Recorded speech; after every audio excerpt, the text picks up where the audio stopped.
I'd say it was about 9 months ago when Jamie Reno walked into Bella Vista and just told me his story and told me what tonight was all about and his vision. And I can go through a long list of all his accomplishments. He wears many hats, right? He's an author, he's a journalist, award-winning journalist. He's a best-selling author of children's books, songwriter. But I think what best describes Jamie is he is persistent. And when you have a vision as big as his, that's exactly what you need. You need persistence in order to get it done. So, again, this is a man who has a vision and he's so passionate about it and he will not rest, and he's the perfect person to lead us in this mission. So join me as we welcome Jamie Reno. I can't find him. There he is.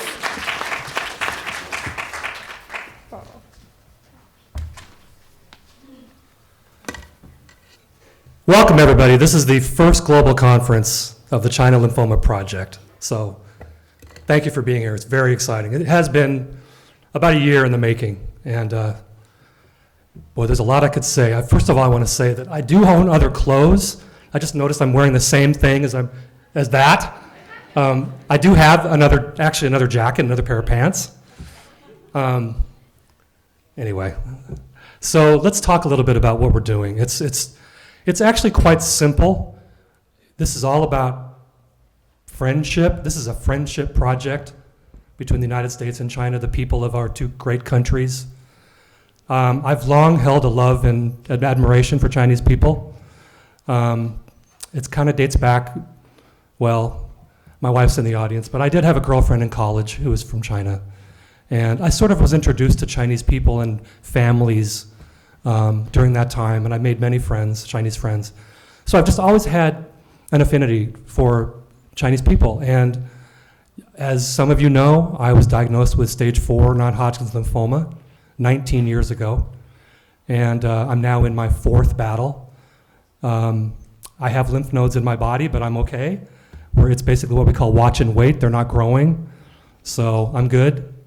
Every day is a blessing. I have a beautiful daughter and a beautiful wife and a great career and a great family and all my friends. Life is good. But so after I was diagnosed, you also probably know that I'm a journalist. I was with Newsweek for 20 years. After I was diagnosed with cancer, I became an advocate, not only for myself, but for my fellow patients, because they need advocates. You know, they need the emotional support. They need information. They have their doctors, but they also need the human. Not that doctors aren't human. That didn't come out right.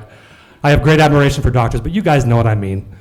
And I've been an advocate. I wrote a book called Hope Begins in the Dark, which is in 10 countries, 7 editions. It profiles lymphoma survivors, how they basically survived. And that book is the most popular book, so I'm told, ever written about lymphoma. I'm very proud of that, but I'm more proud of just the fact that I've been able to help and inspire patients. So recently I learned that lymphoma is dangerously on the rise in China. We already know that there's a cancer crisis in China. We know that.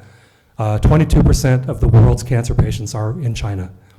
Almost 4 times as many deaths a year in China than the US, cancer deaths. Many types of cancer are on the rise in China. A lot of it is because of pollution, but we also know pollution is a problem everywhere. I'm not here to judge China. I'm here to help and be a friend. Pollution is a problem all over the world, including our country still. China is definitely moving in the right direction. They're embracing solar. They're coming to agreements with President Obama on emissions, as you guys probably know. There's a lot of good news out there. But the bad news is China continues to rise. And here's why I am involved, because while many cancers in China now are well known to the people, when you talk about lymphoma, they gloss over. They don't know what it is. Even though they may have a friend who has it now, most people in China do not know anything about lymphoma. So typically, when they're diagnosed, not always, but often, they just literally go home and give up. And that's where I said, that's where I got to come in here.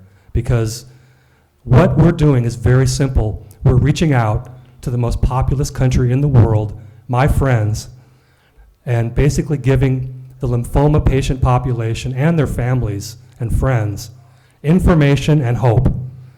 And while that sounds very simple and trite, it's actually the difference between life and death.